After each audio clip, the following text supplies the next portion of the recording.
The time is 6:30. So I'll call the work session of the mayor and council for the city of Snellville, Georgia, Monday, April 27, 2026 to order. We have a quorum. Everyone is here. So we'll first go through the regular business meeting. I'm sure no one has any questions. I don't have anybody for the invocation. Anyone want to pray? Michelle? Awesome. Anyone want to lead the pledge?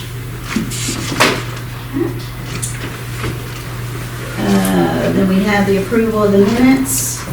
State Representative Segun Dana's going to be here. He wanted to come and recognize Jeff Hank Reed, who does a lot for the community, so we put him on as an invited guest. And then we're at new business. We'll do the approval of the agenda as usual, and then we're at new business. We've got the second reading on correcting that special use permit for the alcohol on the green. Item B is for the community development block grant that we received from Gwinnett County. This is the big grant. So it's $1,072,000. We've got the agreement from the county. It finally made it through all of their meetings and approvals. So we have the agreement to sign. And so we just need to do council approval of receiving those grant funds. And then I'll be able to sign the document. Take advantage of that. Any questions on that one? But altogether, between this and then the extra funds that they had left over from another one, I think was, what'd you say, 1.3 million that we got from the grant. And that's just motion to approve or deny subrecipient agreement? That's all that needs to come? Yeah. Okay. I'd say FY25, put the year in there. Yeah, because that's the different grant years. Okay. And then item C, yeah. So, I think half of you all may have been here for the last time we sort of voted to support the city of Milton. Just as some background, there was a lawsuit, I guess several years ago now. An individual up in Milton ran off the roadway and hit a concrete flower pot off the roadway, basically, and it killed him. And so they sued the city for negligence and got awarded a substantial amount of money. The city appealed that, saying that they shouldn't be liable for things outside of the normal road of travel. And the Supreme Court agreed with them and reversed the judgment. There's now an issue, I guess they're claiming that the concrete flower pot was a nuisance, and so the individual's family is trying to hook the city for that. The city of Milton, as they did, I guess about a year ago, is asking for city support in the form of an amicus brief, which is, a friend's brief is what it stands for, really. The issue with this is I have not seen the brief, and I do not want to recommend that y'all support something that we have not seen, because I don't know what it's going to say. So I'm asking that this be put off, and then y'all can decide once we go ahead. So. But they're asking for support from cities all around the state again. Any questions on that? No, I agree. We haven't seen everything in totality, and we shouldn't be, I'm not going to approve anything that we haven't seen in this school. I don't want to say we're going to support it and then they write something crazy that maybe we don't support, so. I agree to postpone it. So is that a postponement or a table? We don't know when we're going to do it, so Right. we'll just take it off, I guess. So is that being agenda? Yeah, can we just do that with the approval of the agenda? Yeah, just take off item C. Okay. So what we're talking about is under the approval of the agenda, normally that's just is there a motion to approve the agenda, and that's to approve the agenda as presented, is what we're doing there. Because sometimes we'll add something to the agenda at that time. We just haven't had to do that, I think, since y'all have been elected. So this one, whoever makes the motion to approve the agenda, just say removing item C on there, and then we can do an explanation of why we're removing that item.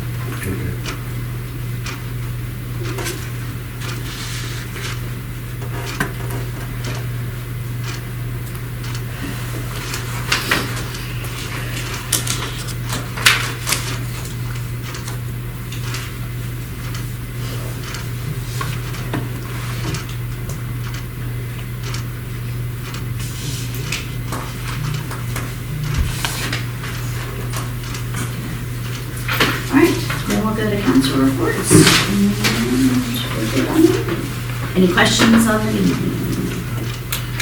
Any correspondence? There is, I think all of you were copied on the email from Carla Jordan with South Gwinnett High School about the Teacher of the Year, Miss Marshall. You all just signed the proclamation for her. Norman's going, and I know Kat responded that she was going to be able to attend, Rochelle, be able to attend. So I let Miss Jordan know this afternoon that we'll be there with the proclamation. So I'm going to hang on to that and go. So that meeting's at 2:20 Wednesday afternoon for anybody. At South? At South, in the Commons area, yeah. She, Miss Jordan responded back to me. If you didn't see that email, I think everybody was copied on it. She said anybody who plans to go, you just pull into the front of the school and park there, and then go in through the main door. Okay, city attorney's report. We will need an executive session tonight. Okay. Ongoing projects. Thank you, Mayor. So you all can refer to your city clerk's update sheet. We'll start with the town center. Staff is working with Jay and his team on proposed ordinance to address some parking issues at the Grove. So the second sheet that you have behind your participant is really our kind of first draft of some tenets in the ordinance that we think will help address some of these problems. So it's been a problem for a little while, but it's been ramping up where we have folks that are parking in public parking spots for extended periods of time, sometimes up to weeks, there, especially on the surface parking. So what this ordinance does is address public parking and the city's ability to regulate public parking in specific areas. So it would be City Hall's parking lot, Cobblestone Office Park, street parking at the Grove, the on-street parking at the Grove, and then the Grove parking deck. Or at least what is our, half of the deck is ours to regulate, half of the deck's the commons and portions of libraries, that sort of thing. The staff that be involved is our code enforcement team and our police department. And how we define, a car that has been parked there too long. And that definition there is under overnight parking. So if it's parked there too long, we consider that 48 hours. Okay, so if a car's been parked there for 2 straight days and hasn't moved, then the process would begin, okay, for that. And that process would be essentially, someone would notify the city, we would ask code enforcement and the police department to monitor it, address it if it hasn't moved in that time period. Then they would go and put a sticker on the car, and that sticker would essentially say, you've got 5 days to remove this vehicle, or you'll be towed at your own expense, there.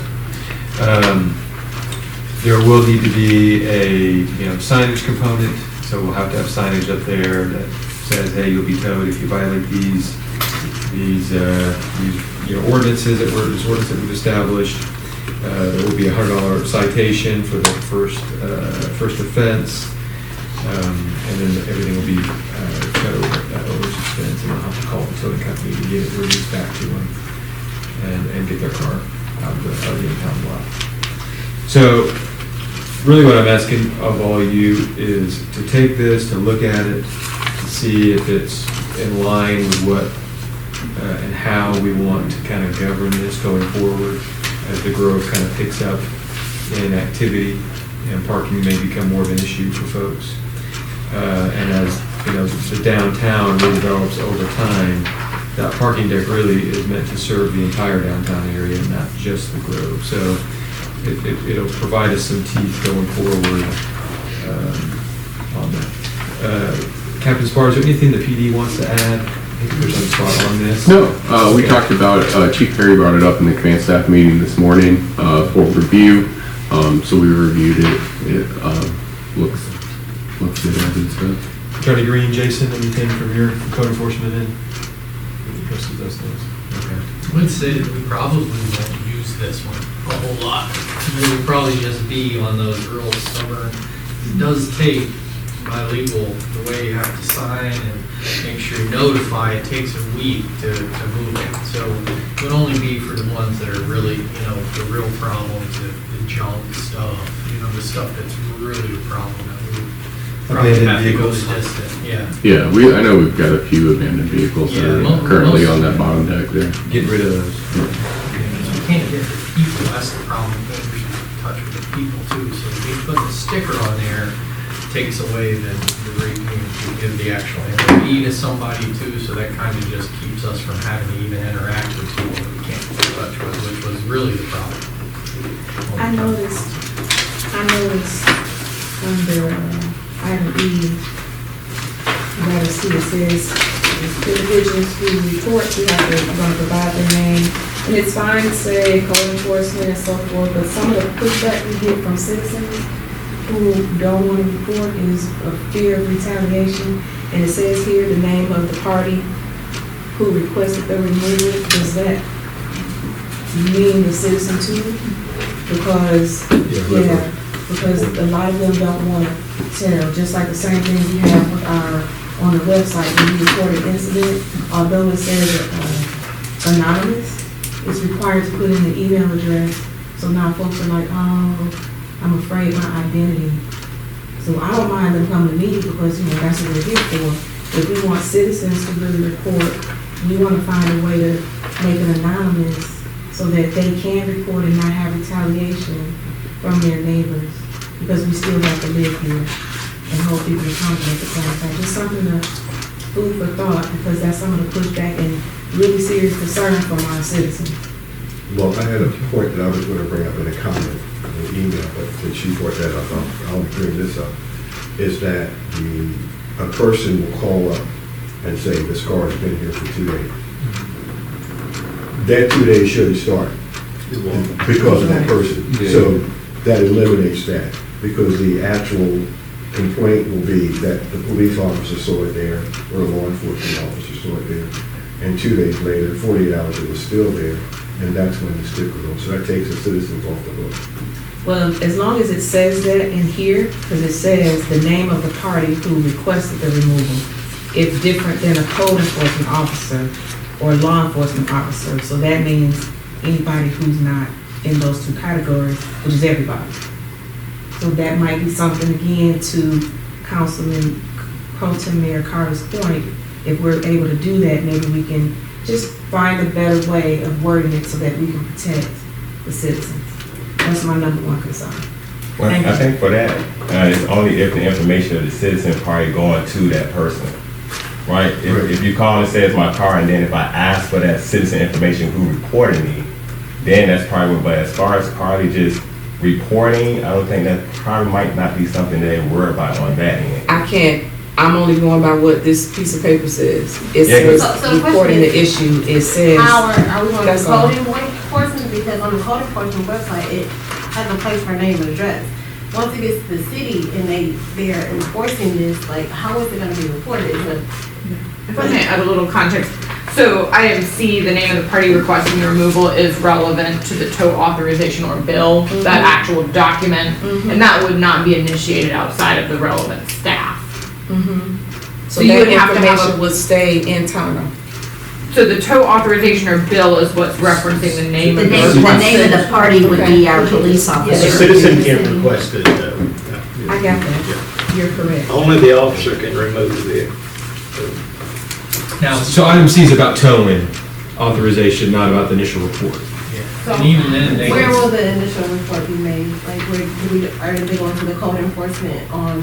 Yeah, code enforcement or PD, Come either a one. million different ways, yeah. Okay, is that in here? Where to make it? The towing company has their own impound paperwork. The officer signs that, giving them permission to take that vehicle. And that's the notice you're talking about. So we won't have the citizen's name on it? Right. We just have the Yeah, officer. the citizen's name won't be anywhere. Yeah, this item E says, that if you read the beginning part of it, says, each and every requested non-consensual towing movement requires a request on the day the removal takes place from the code enforcement officer or any law enforcement officer. The request may be by telephone, fax, text, verbal communication, or email to the towing service. So this item C, where you're reading here, the name of the party who requested the removal is the communication directly to the towing service. So it has nothing to do with whoever might Reporting the have violation. reported. That would only Thank be you. left if they are part of, if they requested like an open records, if they, you know, how that works with the other things. So if they call, typically we don't even report it. So there's way, we can help them report anonymously. I understand that. That's a Big deal. Thank you. It is a big deal. Thank you.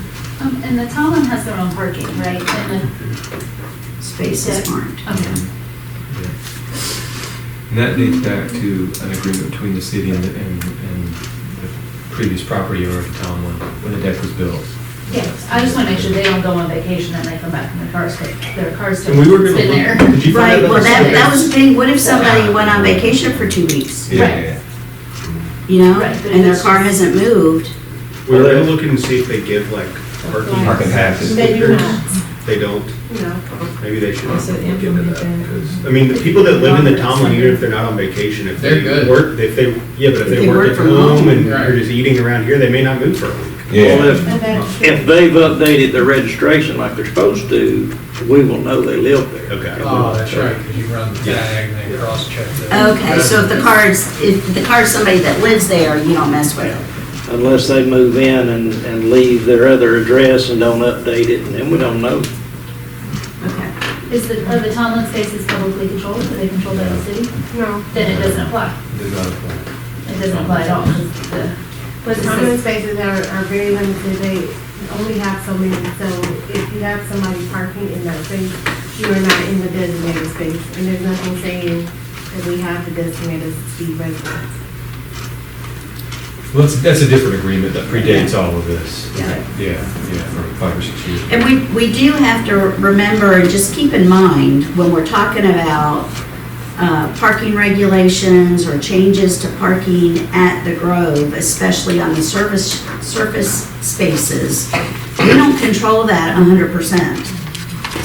This is, we're in partnership with Mid-City, with Kirk Dentrops, and so things and decisions being made there have to be made in conjunction with them as part of our master agreement. So just keep that in the back of your head, that this is not solely, city parking. Those surface spaces are not, they're privately owned roads, that the public gets to use. So anytime we're talking about parking and like where we've got the conversation started with deliveries and things like that, it's all gotta be in coordination. It's not something we just decide on a dime and do. So take a look at this, chew on it, and we'll talk more about it in the next meeting. So Cricket Cann's ice cream vendor Meltaway is making progress. They'll be open in the next couple of weeks, is what we've been told. The Grove grand opening, May 2nd, from 10 a.m. to 6 p.m. City business cleanup, beautification, so the recycling program registration ends this week. What we're gonna do after conversations with Latham, in the past, when we first started this, we took a pretty hard line approach on that, and they started picking cans up. In May, people were, I forgot, and they had to bring 400 cans back out. And so what we're gonna do is, we're gonna give folks, a month grace period where we're not gonna take their can, but we're not gonna pick up the contents of the can if they have not signed up, as a way for hopefully for them to say, okay, not been picked up, why? And we call the city, so he said, hey, you haven't actually renewed, so please renew now. And then it saves Latham from having to come back out, pick it all up, frantic phone calls, have to try to get them back out, and it kind of gives us a little time on that. And then Latham will begin the transition from the 65-gallon trash cans to the 95-gallon trash cans on Friday. There, what they'll do is they'll essentially, when someone puts out their can, they'll just dump the contents of that can, put it on the back of a pickup truck and put out their new can, right there. So they'll do it on the spot there. Now, it'll take a little while because not everyone puts their trash out every week. So there'll be, some of that. We have gotten, a few calls from some folks that, are older and said, I really can't move a 95 gallon, please keep my 65 gallon if possible. And I think we're in trouble with those folks if we can. If you're physically unable to move it, we're not trying to make life harder on folks. We want certainly not be a huge physical toll on some people if they can't do it. But that's when they'll begin doing all of that, and over time, we'll be ready by July 1 for all the cans to be transitioned from 65 gallons to 95 gallons. And that's just the trash bin, so if folks sign up for the recycle bin, that's going to still remain 65 gallons, that's not changing. Nothing new on Mayor and Council Plan Development Zoning Guidelines. We're still reaching out to firms on that concept plan that we've talked about, kind of initiate discussions and plans and things, market studies on, I guess what we're calling it, grow phase 2, we call it Phase 3. Barbara's calling it phase 3. Phase 3. North side was phase 2. Okay, yeah, grow phase 3. Package sales implementation, we'll talk about that later. Briscoe Park Community Center progress, so the contractors completed all the survey work for the site lighting and the concrete pours for the 2 vestibule areas. What they're working on now is their electrician will begin running the conduit, which is just the lines. The conduit is pipe, and they run the actual lines through all the lights. So they'll begin running that conduit, and they'll begin to form up and to prepare to pour a slab that will be the covered patio there. So if you remember kind of on I guess it's probably the east side of the building there, there'll be a covered patio. So you'll have like the 3 kind of activity rooms that will back up into this covered patio, or the covered will back up into those rooms. So they'll pour that, and then we're working on a sewer tie-in there with the county. So to give everyone a heads up, and we haven't settled any dates or anything like that, but the manhole that they'll need to tie into for the sewer is in front of the recycle center. So the recycle center will be closed for a couple days.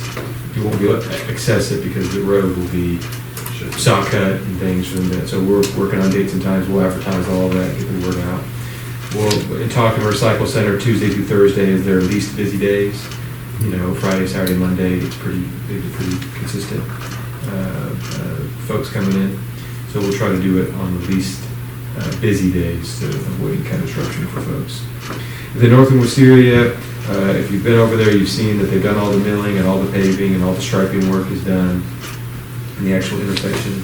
And it works fantastic. If you go south on North Road and you are turning left onto Wisteria, it is just a world of a difference now on the timing there. That they call those green arrows protected arrows. So you've got a protected green on that left-hand turn, and people just go right through, and it flows way better. So what they're working on now, they've done all the sod work that they need to do, and they're working on putting up a few more pedestrian lights, and connecting all of those lights, and they're working on the pedestrian crossing, so that they've got the poles up that support the actual stop lights, but now they're working on, and you press the button with show the person walking behind it. It might beep, it might not. I don't know if he's going to beep or not, but you press that, it does a little beep, and then you start the process for you to walk across the street. So they're working on that right now. Excuse me, is the beep, isn't the beeping like for ADA for disability stuff, so it should beep, right? I think some beep, just the initial beep, some have like a prolonged beep when you actually cross the street, so folks can know, blind people can know. I don't know if it does that. Yeah, most people have That's how the county decides all of that. But that's all I have. That's my report. Any questions? I have one question, I'm sorry, about the sanitation. What about the service delivery right now? Some folks have been saying that their trash hasn't been picked up in a timely fashion. It's been late, or the trash can has been damaged. So as I'm collecting that, you want me to just send that to you so you can just start paying attention? Yeah, I mean, I refer them right to Public Works, just they call Public Works. Okay. Yeah, they just need to call Public Works. Public Works will get them out there to get the cart fixed or whatever the problem is. Thank you. All right, so we have item B. Norman was going to give us some information on the affordable housing. I'll try. Just pass these out.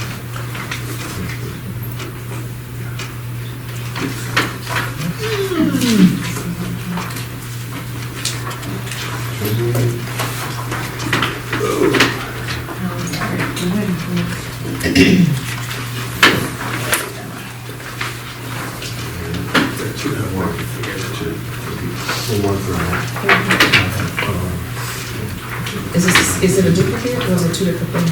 Give one to, Oh, behind me? oh, he has one.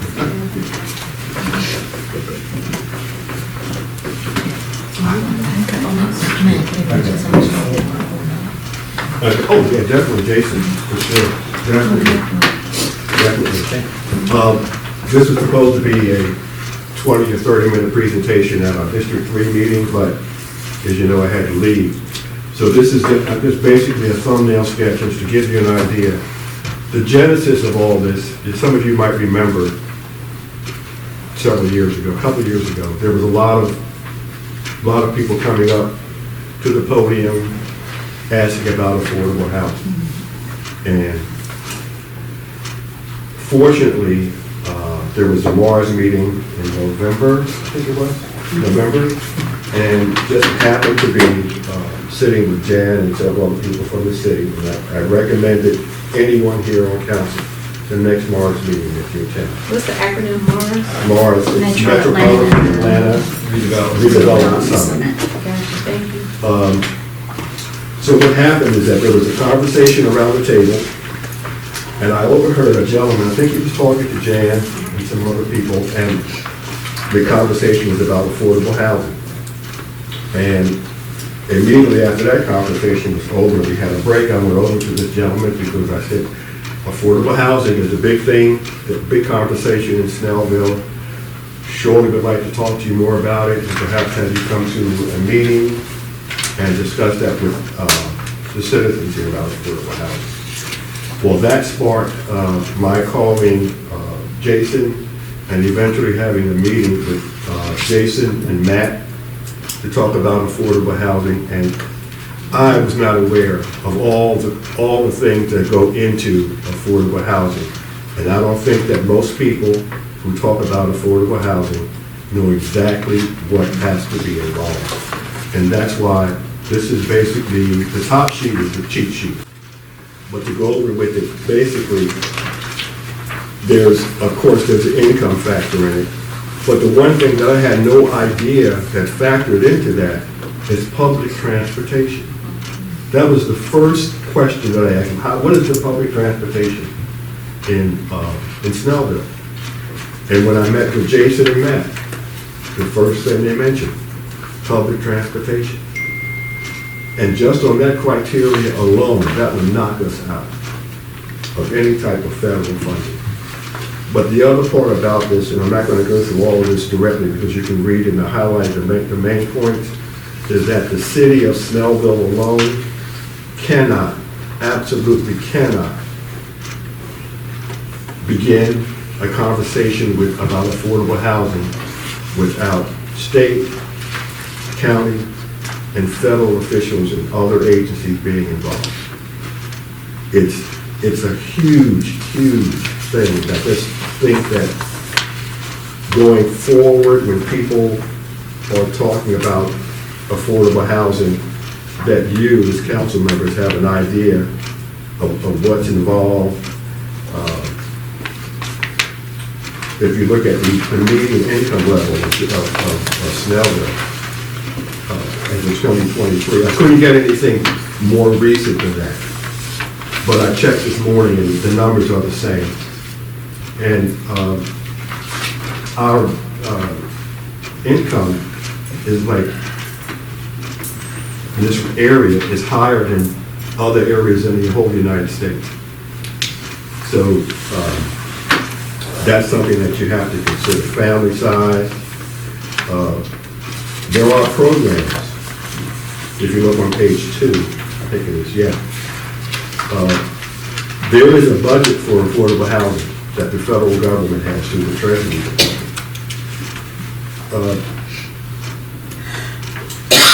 But again, you have to meet so many criteria.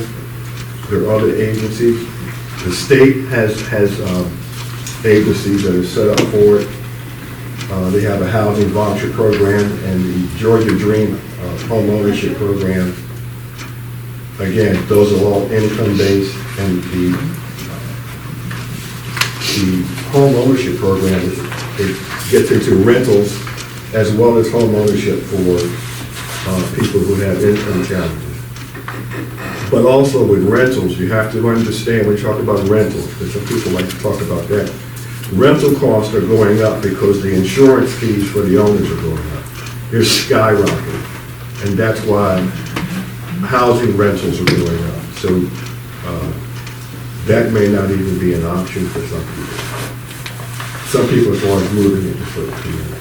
So really, I just wanted to put this out as an oversight, as some information, some highlighted information that you can look at your own time. But it's all about being able to have an intelligent conversation with our citizens when they bring up affordable housing to you, that you can more or less have an informed conversation instead of, like I did at some point, talk from emotion and what your own personal experience is. And what I found out is that my own personal experience really wasn't enough to, even though I had my own personal feelings about affordable housing or how it should be situated, there's a whole lot involved. There's a lot involved. And again,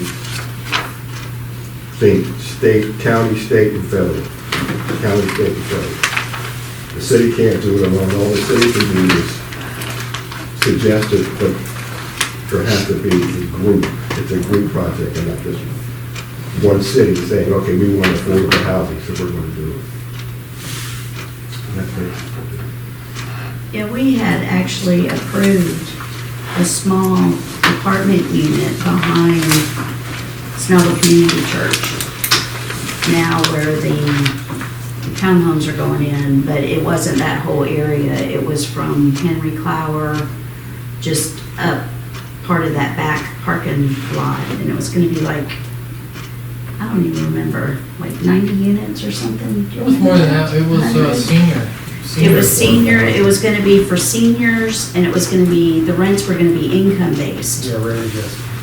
And they were gonna build it. There was a committee from the church that had actually worked on this for a long time, and it was Bill, Kingsbury, who was heading that up. He was on our planning commission for a while, and so they found a developer that would build it. We got it zoned that way, and then the builder was gonna use tax credits for it. And the LARP program, And in the what? called the LARP program. LARP program. Where you draw for those funds, and where Project Carter was saying, you get scored, everybody, all these developers go around and try to find properties that they can pull this money from. And then they score it all, and one of the main ones that you get scored on was transportation. And that site ended up scoring too low to meet the number that they were giving out money. So we lost it based on that. Even though we zoned it, they still had to go back and get and apply for the application, and then it's a points based, so if you've got 32 and another guy's got 28, the state and the feds pick the one with the most points, which is the most benefit to the citizens.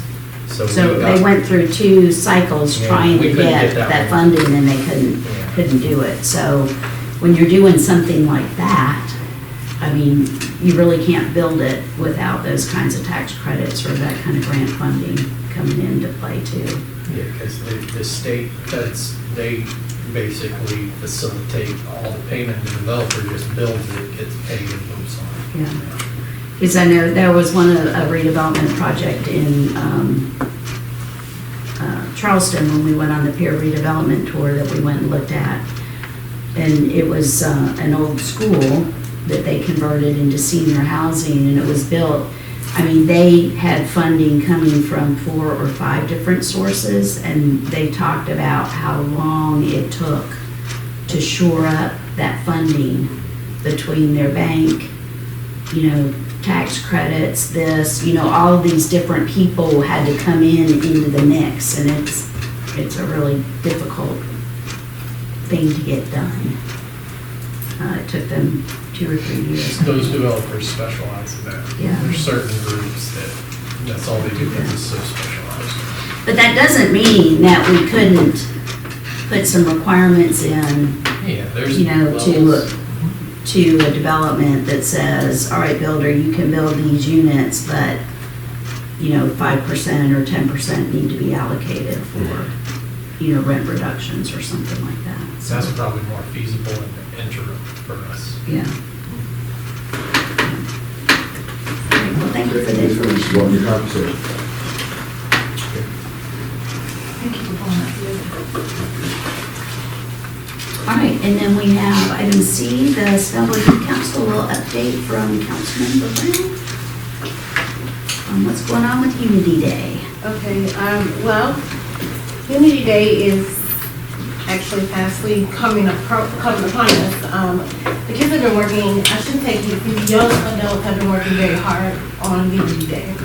But before we get to everything that's happening with Unity Day, does anybody know what Unity Day is meant to represent and how it came about? No, okay. I could.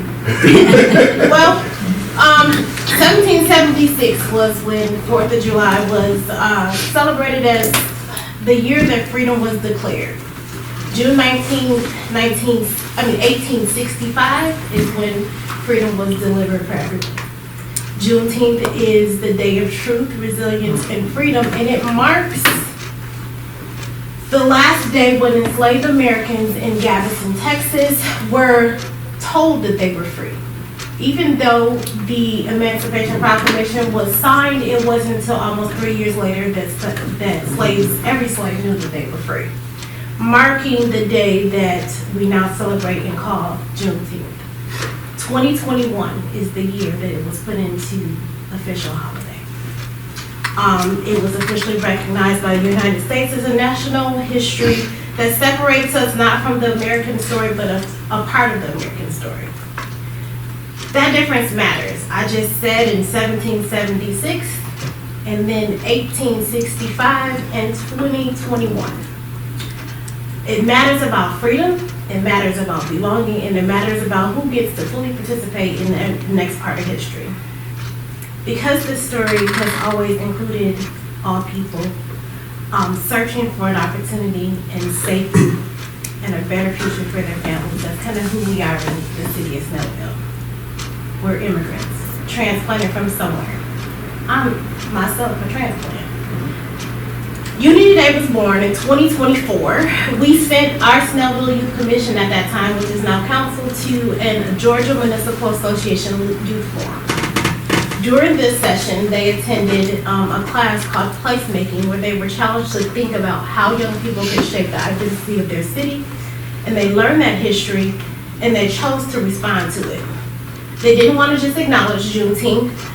They wanted to do something that would bring people together. Unity Day is not about division.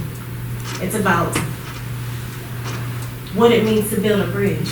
And there has been so much controversy of what this is, and so we did our homework, they did their homework, they understand what they're doing, and they are creating a space where the community can come together. I think this says a lot about what we've invested in our future and what has shaped Unity Day. These young leaders understood the assignment. They understood the power of creating this space. They understood the purpose of building something meaningful, and this is what they've done. The past 2 years, I've worked alongside with each one of these students. I've watched them make a commitment to their legacy and the history of Snellville. They didn't just read it, write about it, understand it. They took it and they made it what they wanted to be. They made it into an event. It's more than just a ribbon cutting. It's more than just walking and taking pictures. It is a movement in history for them. It is something that they leave here and they will come back once their children are born and they have their families. This is what it looks like when kids are just not being told what to do, and that there's no ceiling above them because they've already broken it and shattered it. And I have proof of that tonight. It's not about like setting standards that other people want them to follow. They set their own. And let me just be clear, these are not kids. These are our young leaders. They are thinkers, they are builders, they are younger men and women who want to make history. Unity Day is not about segregation.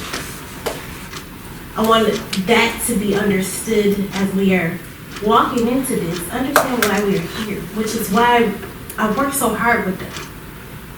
It's about celebration. It's about our Black and brown youth. It's about understanding what this moment represents. It's about them carrying history, not burying it. And they're shaping our community, their community, and what they want it to look like. What they want their society and their city to become. So Unity Day, a celebration of Juneteenth, is a representation of their vision, of their hard work and dedication.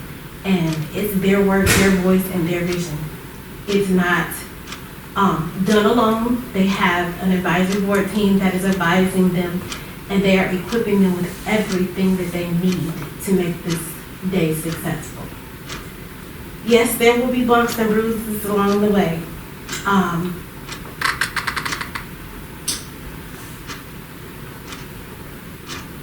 People show up for them. They show up for each other. And when I walked into the room, it was so many voices, but sometimes they feel that their voices go unheard by the very people that are standing in leadership positions. They're treated as if they are not a part of society. And very much so, it has been a learning experience to see how they have shown up. They work in our community. They work in the road that we built. They live, work, eat, sleep, breathe it. So I want you guys to just be very proud of each and every student that participates in the Snellville Youth Council. They apply to be there. This is their community-driven project that they have geared up and worked so hard for. They are partnering with everybody in the community to make sure they can put something that will represent them and us when we show up for them, when we support them. I have heard, and I'm going to say this unapologetically, they feel like there's no room for them, and they were told that there was no room for them. Unity Day is their room. Let's support them. I have a list of students, 23 graduates of them I will read in the next meeting, but all of them are going to Ivy League universities. One of our student mayor, Mr. Day Keevy, just received the Princeton Race Relation Prize. He's the only one in the entire state of Georgia that received the award, period. They flew him to Princeton University, gave him the award, and we had a ceremony here. But that says a lot about the students that we have in this program. That says a lot about the type of skill and mindset that they are bringing to this city. So Unity Day is June 19th. It is in the Grove. It is my job to make sure that they are safe and that we abide by what we want it to look like. I just ask that everybody just support them in a positive way. It's so much stuff that can come to Snellville that we have seen on the news about these type of events. Racially motivated, not racially motivated. But we want to make sure this event is celebrated and that we have everybody's support. That's the update on Unity Day. Are there any questions? And that's 4 to 8. 4 o'clock to 8 o'clock. We do have some kinks that we need to work out. I've spoken with Matt, and I've also spoken with Jan and Barbara about working out some kinks. And my goal is to ensure that safety is a priority. We do know that people do drive cars through events, so we want to make sure that that is not an issue that we're going to have with this day coming up. We do have a headliner. I will release the headliner because the flyer has been out. We're having our Snellville's very own Boykins will be our headliner. And we have the South Gwinnett High School band opening us up. Alright. So that's just a taste of what we're gonna bring on that day. Well, like I said, if you need any assistance, I'm here to support you in any way I can. Thank you. We appreciate you. Thank you. Here, are there any questions, comments, concerns? Are you looking for volunteers? I am looking for volunteers. Before you leave here, give me your number. Okay. We did get a commitment from 12 Stone Church. We got a commitment from Shagun Adiana for volunteers. We got a commitment from South Gwinnett High School and also the Gwinnett Youth Council. So they're, volunteers. We want to make sure we leave it better than where we find it. That's awesome. Exciting. All right. Thank you for sharing. All right, and so we have the exec session.